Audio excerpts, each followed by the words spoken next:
What's up, guys? Rick here with a preview for this week's John Deere Classic and two very important announcements right out of the gate. First off, the Wednesday live chat for this week is early, 9 a.m.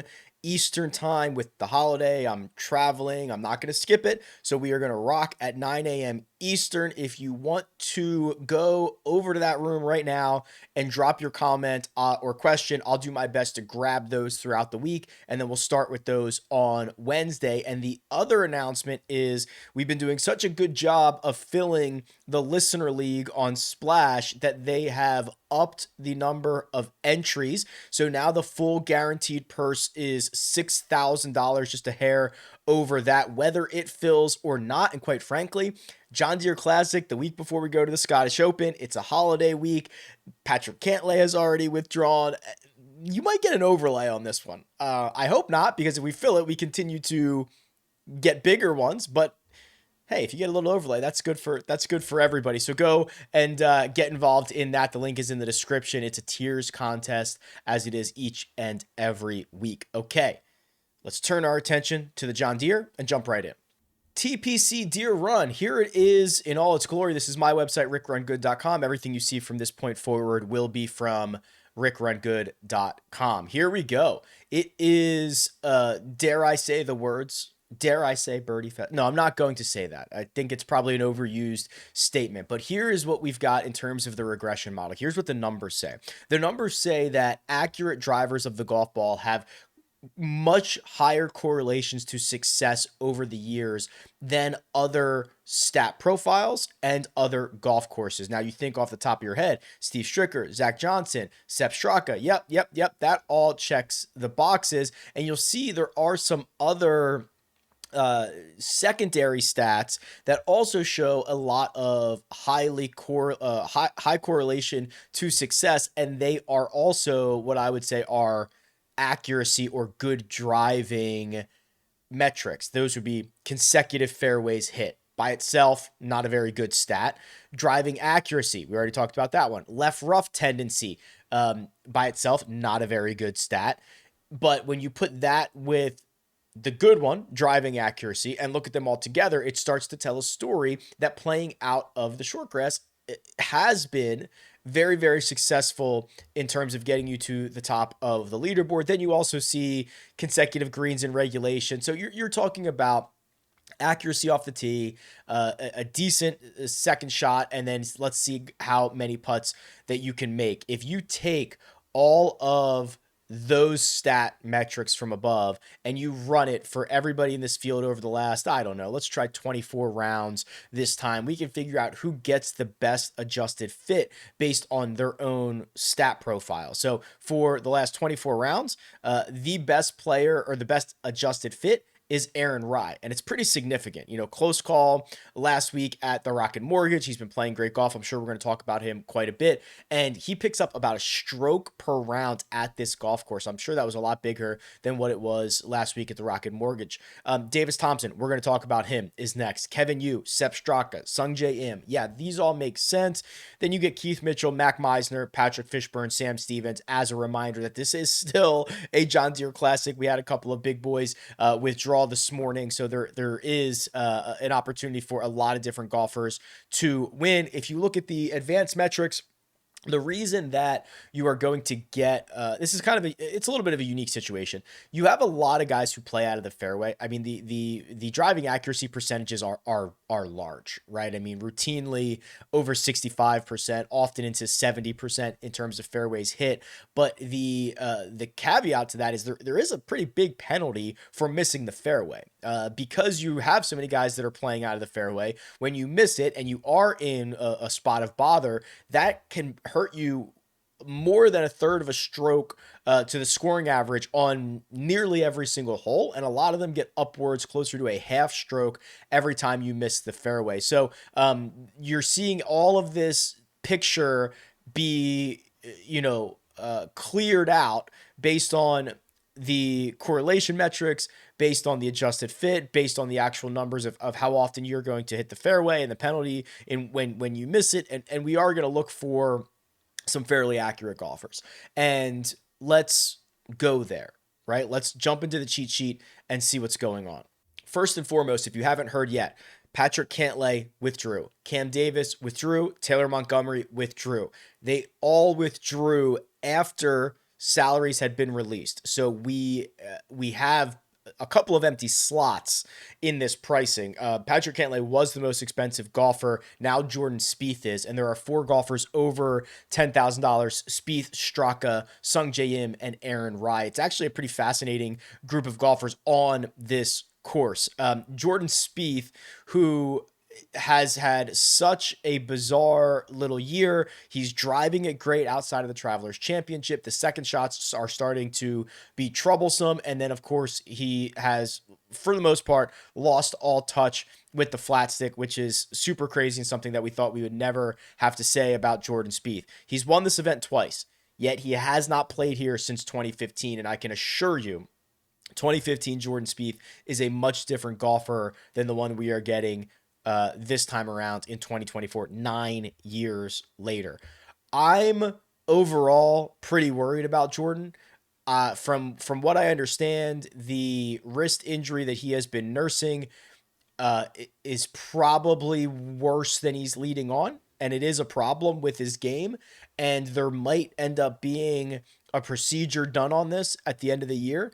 But I don't know how I can look at these metrics and feel comfortable rostering Jordan Spieth in any significant way outside of just a complete boom or bust scenario. You are in a one and done in which you need to make up a lot of ground, and you're just going to take the favorite at low ownership. If you want to do that with Jordan Spieth, fine. We'll see on Wednesday what his projected ownership is going to be. If he comes in super low, TBD, and you want to throw a couple of darts, that's fine. But understanding what you're getting yourself into, I think that there are better options here. I probably don't need to spend too much time on Sepp Straka. He is our defending champion, and I would argue he's probably playing better golf now than he was at any point during the year in which he won last year. He's I mean, look at this run. Since the Players Championship, 16th at the Players, 16th at the Masters, 3 straight top 11 finishes, 2 of them being signature events, then back-to-back T5s at Charles Schwab in the Memorial, a top 25 at the Travelers, in which he has now gained ball striking in a significant way in nearly every single one of those events. I mean, this is just a golfer who is taking his game to a completely new level. He's second in terms of driving accuracy this year. He hits it well out of a lot of different proximity buckets. He rarely 3-putts, despite not being a great putter. He's just a hair over average for the season, but this is a guy who's brimming with confidence, who's going back to a place that he's won at. I guess he's probably never defended before, right? I think that would have been his only win was John Deere. Let's check. I'm sorry. I overlooked his 2022 Honda Championship win. That's right. Shane Lowry melted in the rain there. So he defended Honda in 2023. This is his second title defense, I suppose. Okay, so Sepp Straka is there. I think he's going to be pretty popular. The next two, I think we've got to do a little bit of deeper dives on. So we'll start with Aaron Rai. Aaron Rai was in the heat of the battle, did not have his great stuff on Sunday. For the vast majority of the week last week, he was fairway, green, fairway, green, fairway, green. He had this really high floor because of that, and didn't play as well on Sunday. He still grinded it out. Those last 4 players, the last 2 groups, did not play particularly well. In general, Aaron Rai falls short and finishes in a runner-up position. Look at the ball striking, okay? Very accurate, very good ball striker. He has been working on the putting. He's got a new coach, I believe. He's got a little bit of a new equipment. He's gained 8 strokes putting in his last 8 rounds. That includes the U.S. Open and the Rocket Mortgage. He will be pretty popular, though I think that because Sepp Straka is here to eat up a lot of this ownership, you're unlikely to have a lot of lineups that start Straka and Aaron Rai, so that might leave Rai just a little bit lower than you would expect. I'm happy to run him back out there. And then I've been trying to be a bit early on Sung Jae Im. You know, slowly but surely seeing signs of him turning things around. And what I like about it is he never lost the driver. He continues to drive it well. He's starting to get more positive compared to what he did at the start of 2024 on the second shot. And his short game has always been very, very good. And now the results are coming back. So he did miss the cut at the PGA. He did miss the cut at the US Open, and he did miss the cut at the Masters. So he has missed the cut at the first three legs, or the first three major championships here. But a major championship, this is not at TPC Deere Run. And outside of those events, he's got a 12th at Harbortown, a 4th at Wells Fargo. Both of those were signature events. A 9th at the Charles Schwab, 8th at the Memorial. That was a signature event. Travelers Championship, T3, that was a signature event. So I'm not as worried about those miscut at majors like whatsoever when it comes to Sung Jae. And he's played here. This will be his third trip. Played here in 19, finished 26th. Played here in 2021, finished 47th. Nothing to write home about, and it's been 3 years, so not the greatest thing in the world, but I'm trying to be early on Sung Jae because I think I see certainly where we're trending. The 9K range, really fun. I have spent so much oxygen on Davis Thompson over the course of the last couple months, and it is certainly coming to fruition. T9 at the US Open, T2 at the Rocket Mortgage. I think I said at some point earlier this year, maybe I said before the US Open, he's going to win one of these Rocket Mortgage or 3M Open or John Deere Classic type events. He almost did at the Rocket Mortgage. Are we flying too close to the sun? Is this too good to be true? He's going to be incredibly popular. I don't think it's, quote, too good to be true because he has a really good baseline of the tee to green play. He hasn't lost there since the Valero Texas Open was the last time that he lost strokes from tee to green. He has a phenomenal pedigree. We're going to continue to run out Davis Thompson ad nauseum. The interesting pivot, or if you wanted to conceivably start your lineups in the 9K range, which I don't love, but if you wanted to do it, McNeely and Davis Thompson would be pretty interesting. McNeely finished 44th at the Rocket Mortgage. He lost 3 strokes on approach, but that's something that he hasn't done since the Honda Championship. He's usually been a positive player on the second shots, and he's one of the best putters in the world. T7 at the Canadian Open, T17 at the Charles Schwab. And if you look at his John Deere Classic history, it's very, very good. T8 here in 2022, T18 in 2021, and then he played here a while ago, 2017, he finished T44. So we've got a lot of good course history on a course that should fit him well. A golfer who's playing just worse than Davis Thompson and Denny McCarthy and some of these other guys, but with similar levels of upside, and he's probably going to be fairly overlooked. The guy that I was probably most excited about, and unfortunately, I don't know what happened here, but Sam Stevens got the $9,000 price tag. I was ready to just smash this into oblivion when he was $7,000. And I don't know who the sharp person at DraftKings was that figured this out and said, no, we're actually going to price him at $9,000 because I think it's deserved. He's T10 at the Rocket Mortgage, T2 at the Wichita Open, which is a Corn Ferry Tour event, T14 at the Canadian Open. Those are his last 3. Throw in, what I like about him is look at some of these events you've got to make just a ton of birdies at, right? Any Corn Ferry event, the Myrtle Beach Classic, that's where he played well. Rocket Mortgage played well there. And you're going to need something similar again this week. If we dive into his stat profile for the year, he's not as accurate as I would like him to be off the tee, but he does pick it up in a couple of other areas. And I just really like the improvements that he's making. He has a very, very good stat profile. I bet him at, I think 90 to 1 last week. Maybe it was 70 or 9. No, it might've been 90 to 1. And so I was expecting a much cheaper opportunity to get in on Sam Stevens. I will apply a little bit of caution because of that price tag, but it is still somebody that I'm going to have a lot of exposure to.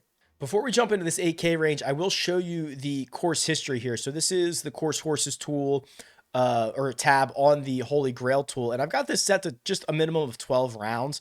Jordan Spieth, that's 2.2 strokes gained per round over 16 rounds. But remember, those last one is in 2015. So if you did want to just put You could go just back to, I don't know, 2019, last 5 years. Lucas Glover becomes number one, 14 rounds, 2.23. I worry about him. But you get, Brendan Todd's here, 1.7 strokes gained per round. He's 7,300. We can pull up his profile in a second. He was making a little bit of noise last week at times. Mark Hubbard is here. He's probably the guy that I want to spend a little bit more time on. 1.6 strokes gained per round over his last 12. But we'll start with Nick Dunlap. And again, another guy that we've talked about a lot this year. I believe, and I'll say it again, he was thrust into professional golf earlier than he was ready. Because of the win at the American Express, he could not pass up having his tour card. And I agree with that decision. And then it just kind of got away from it, right? 1 week you're going to Alabama, you're thinking about your classes, and all of a sudden you are a professional golfer at the highest level. And that, I think it kind of rattled him, as it would anybody. But we're now starting to see, look at this profile just change over time. From a lot of red to less red to a little bit of green to a lot more green. And you're seeing the talent start to break through now. 8.2 strokes ball striking at the Rocket Mortgage. He lost a stroke and a half around the greens and still finished T10. He played well at the Memorial, much more difficult field and golf course than we're going to get this week. He is capable of going so low, right? We've seen that plenty of times through his young career. Really like the way Nick Dunlap is trending. Here's Mark Hubbard. Mark Hubbard I find so fascinating. And was he on the adjusted fit? Where did Mark Hubbard... maybe I'm thinking of his name somewhere else. Or maybe I'm thinking of somebody else's name. I don't know what I'm thinking about. But I thought we were going to get a pretty good adjusted fit from Hubbard because his course history is good. So let's do that first. T6 last year, T13 the year before that, T41 in 2021, and then he didn't play back before 2017. So here's the interesting thing with Hubbard. He is a pure grinder. He has not missed a cut since the RSM Classic. He has not missed a cut in 2024. Okay, so he's a pure grinder. He gets the most out of. I mean, he's clearly not as talented as the Scotty Schefflers of the world and the Patrick Cantlays, right? Obviously, right? But this golf course is one where he is not necessarily at a disadvantage. When a lot of weeks on the PGA Tour, he's kind of at a disadvantage. But now he gets to lean into some of these strengths about being accurate off the tee and being a very accomplished putter, and his birdie or better percentage is still inside the top 45 on the PGA Tour. And in this field, it's probably like 9th or something. You know what I mean? He's just going to make a ton of birdies. So I like the way that he sets up. I've gotten eyes on him a couple of times this year, and I've always been impressed because I think he played with Scotty around, or maybe Victor around at the PGA Championship. I don't know. He's always been around. I've been following his groups a lot, and I've always been impressed with how he's played. And now we get a good golf course for him, and one with good course history. If you want to buy Lucas Glover, that's on you. I understand the course history. He is not really the same guy that had those 2 wins at the end of last year. 2024 hasn't been good for him. He lost the putter. He's not even hitting it as well anymore. Lots of concerns here. Yeah, maybe he finds, maybe he pulls a Cam Davis and just finds it at a place that he's had success at, but I don't think that's a reasonable ask. And then here's Luke Clanton, right? So we had some pretty good exposure to Luke last week. Unfortunately, we had a little bit too much to Steven Yeager, but now we have two measured tournaments on this kid. The U.S. Open, in which he made the cut and gained 6 strokes ball striking, and the Rocket Mortgage, in which he finished T10 and gained 7.5 strokes ball striking. What I like about him, besides a lot of things, is how during those 8 rounds he's been very consistent, right? He gains in the same spots, he loses in the same spots. That's great for a young kid. He's horrible around the greens, or he's not horrible. He's not good around the greens. He will figure that out. You don't need to be, right? Play out of the short grass, stuff some darts in there, make some putts, and let's go. If you're getting up and down for par, you were cooked anyway. Okay, the 7K range. And I think there's a lot of interesting guys here. Ben Griffin continues to be kind of fun. If you look at the strokes gain trends on the trends tool, he is the first guy in the 7K range who pops up in terms of strokes gain trend, which looks at the golfer's 100 round baseline and then adds or subtracts or factors in what they're doing recently. So over the last 36 rounds, the way to read this is Ben Griffin has been a third of a shot better per round than his 100 round baseline. And all of that is coming from tee to green. He's actually not putting as well as normal, and his short game has not been as good. So if you look at golfers who are ready to pop, he is going to be right here in this upper left-hand quadrant. There's a lot of guys in that optimal quadrant, from Daniel Berger and Ryan Moore to Brendan Todd, who I'll pull up his stat profile in a second. Ben Griffin, who I already mentioned, even Sepp Straka and Davis Thompson. These are guys that conceivably still have juice to squeeze out of their game. Hubbard's on like the second best place you can be. He's on the positive side, not the optimal side, but the positive side. I think that this is worth looking at for this week. Because getting the ability to squeeze everything out of the game is going to matter here.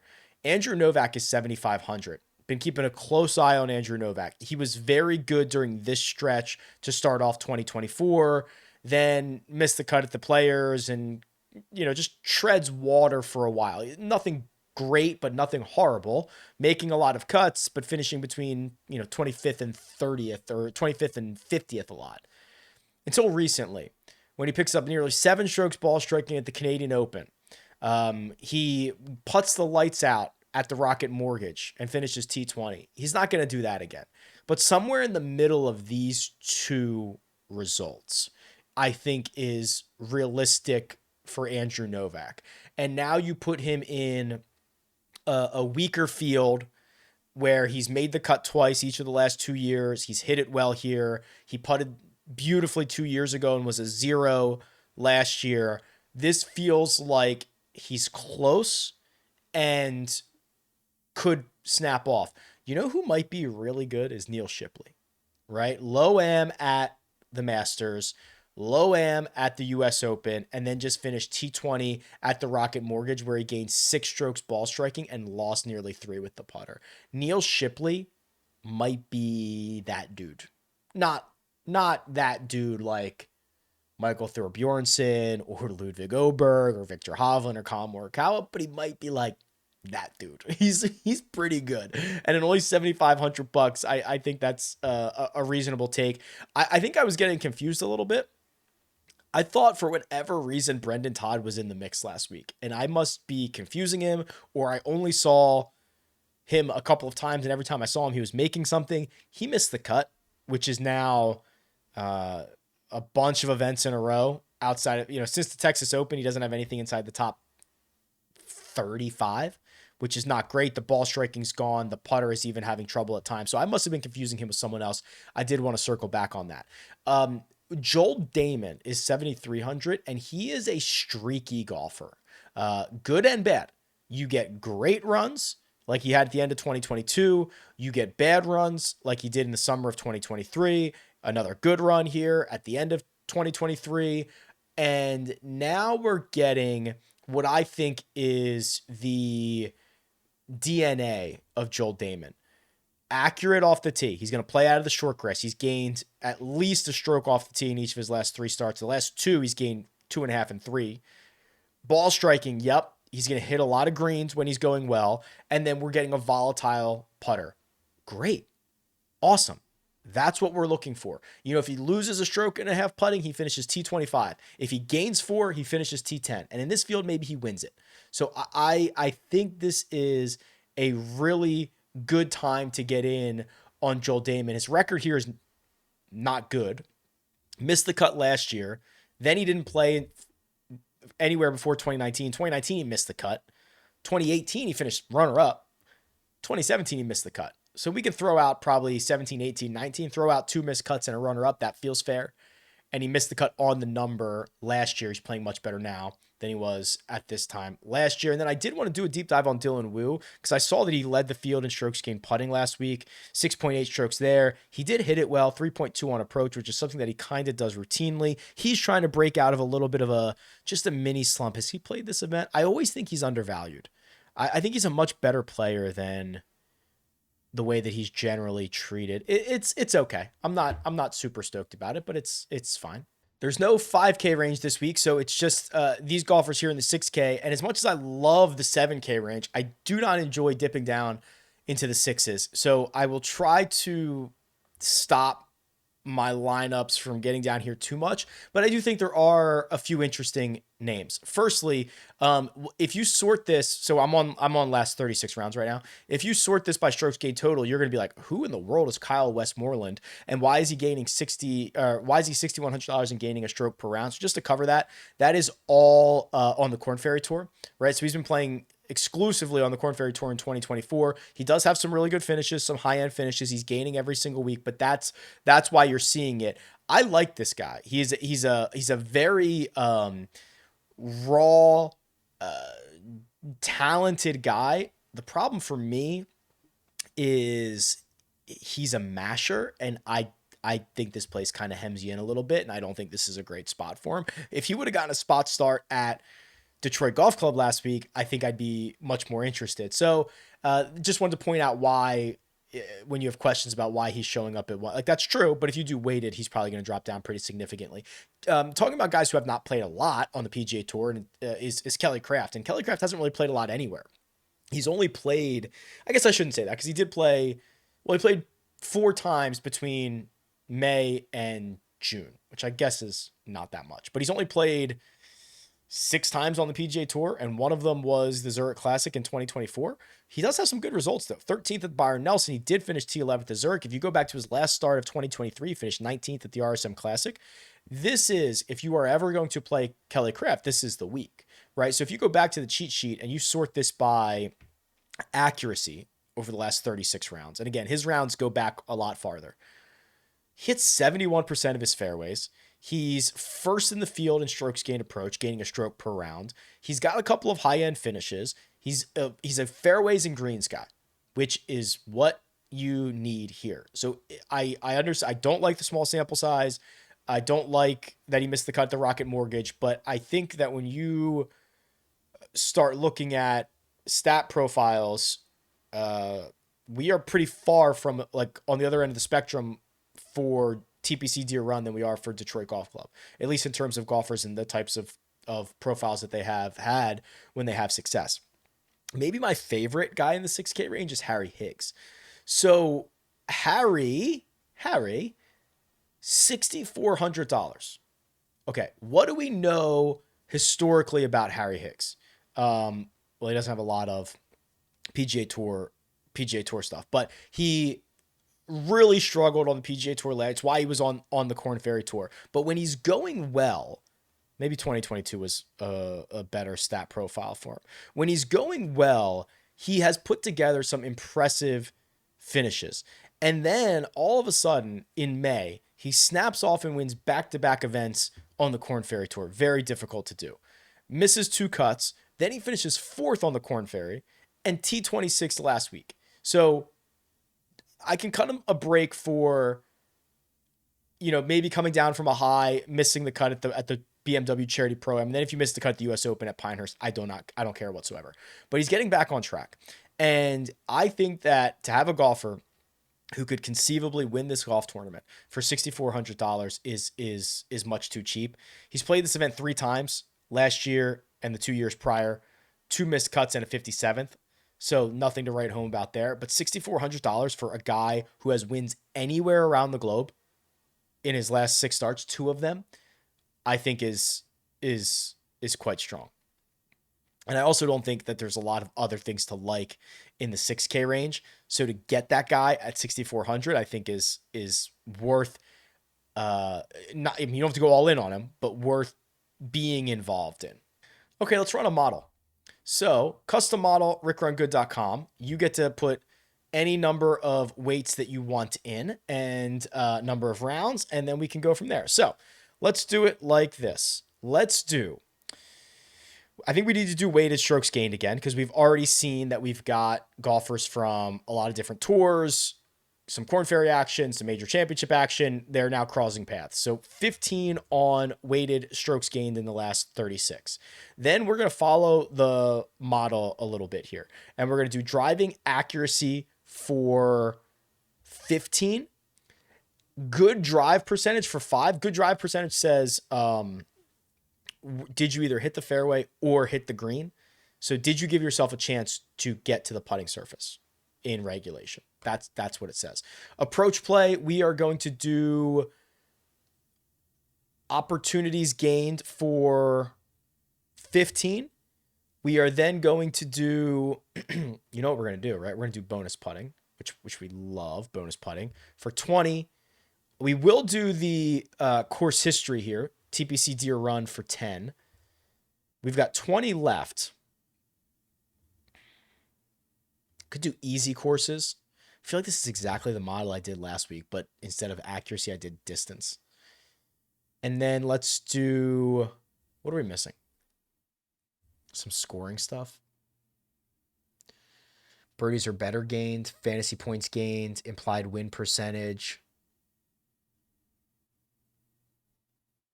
Let's do birdies are better gained. All right. Wow. Okay. Yeah. Wow. All right. Our number one golfer is Sungjae Im. And I hate it because I'm not sure he's back, but I love it because I'm trying to be early and I think he might be back. Jordan Spieth is 2. Doug Gim is 3. I'll click his profile. We'll go to him. Sepp Straka 4. No surprise. Oh, we'll look up Sam Ryder 5.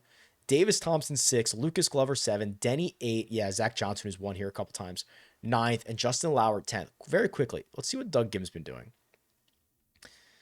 Yeah, so Doug Gim, when he unlocked the putter here at the start of 2024, unbelievable finishes. Now that he can't putt again, he's back to just those middling finishes because he just can't out hit a bulky putter. Sam Ryder, what's he been up to? 3 straight missed cuts, 4 out of his last 5. Why is he getting such a good score here? Okay, he gets the benefit of playing on the PGA Tour, so he gets the weighted strokes gained. He is accurate off the tee. He's played well here. He's played well on easy. He's like top 45 in everything. Interesting. Yeah, just nothing spectacular, but he just gets a lot of good bumps from, or a lot of small bumps from different things. Sam Stevens is my 12th ranked golfer. I was really hoping he was going to be $7,000. Hubbard is my 14th. He's 84. Joel Damon is 73. He is 17th. Huh. Fun. Okay. Well, let me save this. 24. Oh, it's the 1st of July. Oh my goodness. This would be John Deere Monday. And we'll see if we need to change this on Wednesday. So Wednesday, live chat, 9 a.m. Eastern time. Go over there right now. Drop your questions, concerns, comments. I'll save them throughout the week. We're going to go early on Wednesday. Go fill up that John Deere Classic Listener League contest on Splash. If you're off this week, or even if you're not off this week, happy 4th, happy Independence Day. Well, I'll talk to you before then. But yeah, have a great time. Have a great week. Let's go.